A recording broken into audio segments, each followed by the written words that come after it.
guys, it's Haley. Welcome back to my channel, and today we are going to be doing the musical theater book tag. Now, I've apparently decided that this channel is going to be like 90% book tags, at least until I can actually get some reading done. In my defense, Queen of Air and Darkness is a behemoth of a book. I checked the audiobook is 30 hours long, and for reference, I checked the Red Scrolls of Magic, and it's like 10. So, it's taken me a while to get through it. It might take me a little longer than usual. But that's okay, you know? It's not like it's a race or anything, and I'll finish it eventually, so. Anyway, this tag was just created by Book Browsing Blog, and I really love the questions. I thought that it was really entertaining, a really fun thing to do, So in honor of Hamilton again, and in honor of just loving musical theater, I'm gonna do this tag, and I'm super excited about it. I'm wearing, you can't really see it, but I'm wearing my Great Comet t-shirt, which is my favorite musical of all time, for the occasion, so I'm dressed to impress today. Okay, without further ado, let's get started. Okay, so the prompts are all songs from different musical theater shows, and the first one up is Satisfied from Hamilton. And the question for that is, what book has an unsatisfying ending or needs a sequel? And for that one, I'm gonna have to go with Eleanor and Park by Rainbow Rowell. Now, I loved this book, and this one might be kind of controversial because I think a lot of people like the way it ended.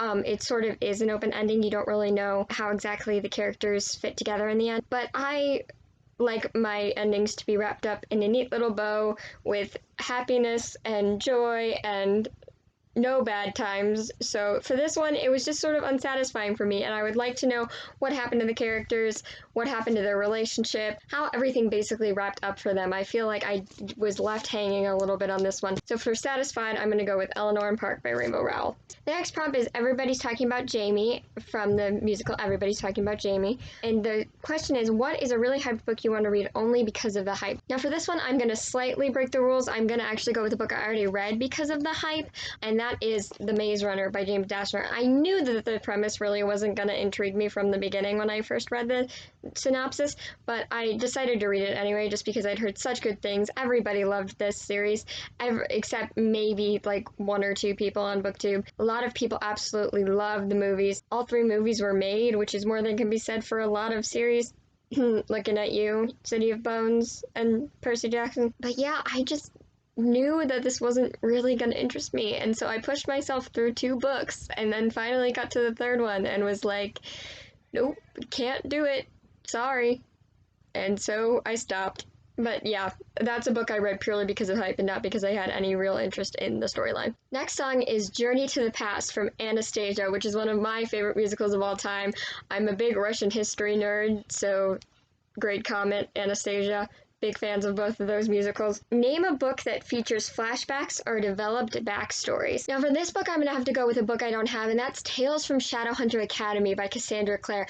There are so many interesting stories and backstories interwoven with the main narrative in that series that connect to the other books that I find it just so fascinating. I learned so much about the world and so much about characters I thought I already knew about, and I absolutely love it when backstories get expanded upon in cool ways, so definitely Tales from Shadowhunter Academy. If you haven't picked it up, pick it up. It will supplement Cassandra Clare's reading material so much. You will feel so much more empathy for the characters, and you will feel like you get so many more things than that you wouldn't have gotten, so definitely recommend that. And plus, it gives you more Simon Lewis, and who doesn't love that? So, next up is Michael in the Bathroom from Be More Chill, and that is, if you were spacing a party by hiding in the bathroom, what book would you take with you? And for this one, I'm gonna have to go with Fangirl by Rainbow Rowell, because Kath is the type of character who would do the same thing, who would be hiding in the bathroom with a book, and I just find that really relatable. I am not a big party person. I tend to like to stay home and read if I can. That's just my personal preference. I really relate to Kath in sort of the way she has trouble putting herself out there sometimes and doing things out of her comfort zone, and I definitely feel like there's a lot of messages in this book about pushing yourself to be out of your comfort zone. So even though the character is relatable and she would do a similar thing, I feel like it might motivate me to get out of my comfort zone and actually go out into the party and like meet people and introduce myself. So Fangirl, because I feel like it's relatable and it would motivate me to be a little bit more outgoing. Next up is Ex-Wives from Six, and I am a huge history nerd, as I mentioned before, so Six is one of my favorite musicals of all time. And I remember when my friend first texted me about going to see it, I hadn't heard of it, and I was like, why did no one tell me about this? I am such an Anne Boleyn fangirl that it really should have been right on my radar, and I didn't know about it until like months after it was released. So we went to go see it in Chicago, and it was phenomenal. Listen to it if you haven't already. It's so good. Prompt for this one is name a book that is a twist or retelling of a well-known story. For this one, how could I go with anything but Cinder by Marissa Meyer. This, if you didn't know, is a retelling of Cinderella, but there's not just one twist on it, there's like 4 twists on it. Cinder, who is Cinderella, is also a cyborg, so there's cyborgs, and it's set in the future, and there's a plague, and also moon people, and mind control, and all sorts of crazy things. And it's in a series of fairy tale retellings that all interconnect in a way that Christine from Poland Bananas Books calls fairy tale Avengers, which I think is like the most accurate description of a book series I've ever heard in my life. So Cinder is one of my favorite fairy tale retellings. I love the twist. I love the characters. It can sometimes be hard to make your characters in your fairy tale retellings unique because they're all so well known, but Marissa Meyer does an amazing job. I love every single character in this series, all for different reasons, and not just because I'm obsessed with the Cinderella story, which I am. I've seen like every single version of it ever made, and every single retelling of it ever I've probably read. Name it, and I've probably seen it or read it. So let me know what your favorite retelling is in the comments below, because I really love retelling. Next prompt is still hurting from the last 5 years, and that is, what book hurt you and has stuck with you ever since? Enough said. Also Clockwork Princess, for again, obvious reasons. I can't read the epilogue of Clockwork Princess without crying. I don't think I've ever gotten through it in one sitting. Like, ever. Not even when I was first reading it. Next up is Me and the Sky from Come From Away. And this one is pick a book that features your dream job, real or fantastical. For this one, I feel like I gotta go with Harry Potter again. It's just, being a witch would just be the coolest thing ever, and I would want to be maybe an Auror in this world, or I'd want to be a teacher at Hogwarts. There's just so much you can do with spells and magic, and there's just such a complex world that's created in this series, and it's the only series I think I can really think of that doesn't have like there's high stakes and death and pain, but it's not necessarily in a world that has to have danger and peril at every turn, whereas something like Percy Jackson, being a demigod, is something that you would have to be in danger for all the time. So yeah, I'm gonna go with Harry Potter for this one. Next up is Santa Fe from NEWSIES, another great musical. If you have not listened to it or watched it on Netflix, go do it. What fictional place would you love to visit? Now, I could go the easy route and go Harry Potter for this one, but I think I'm gonna switch it up and go with good old Camp Half-Blood. I would love to visit Camp Half-Blood. It's relatively safe, it's fun. Summer camp, you sing songs and make s'mores and have fun. And, you know, I wouldn't go on the lava rock climbing wall, but other than that, I think I would really enjoy my time at Camp Half-Blood. So, Camp Half-Blood for this one. I wouldn't rather be a demigod than a wizard, because demigod means death. But I would like to go to Camp Half-Blood more, maybe more than I would like to go to Hogwarts. Maybe. It's a hard decision. Luckily, I don't have to make it in real life. Next up is When He Sees Me from Waitress, another great musical. This is, what book did you fall in love with the second you saw the cover? And for this one, I'm gonna go with Enchanté by Guida Trellis. I haven't even read it yet, but I saw the cover and I was just like, this is beautiful. The title is beautiful. It appeals to all of my French sensibilities. I am French American. Sorry, I know international people don't like it when we Americans say that we're from a country we're not from, but my ancestors were from France.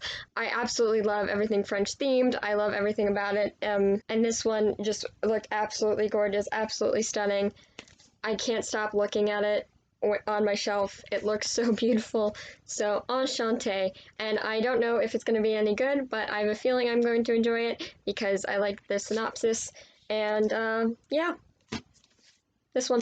Alternatively, I'll go with House of Hades because I remember when that cover dropped, the relief I felt was like almost inhuman. I was so relieved that we were going to get Percy and Annabeth in that book, and we were not going to have them be missing the entire time, because that was what I was so afraid of after Mark of Athena. So, House of Hades, is in my alternate for that one.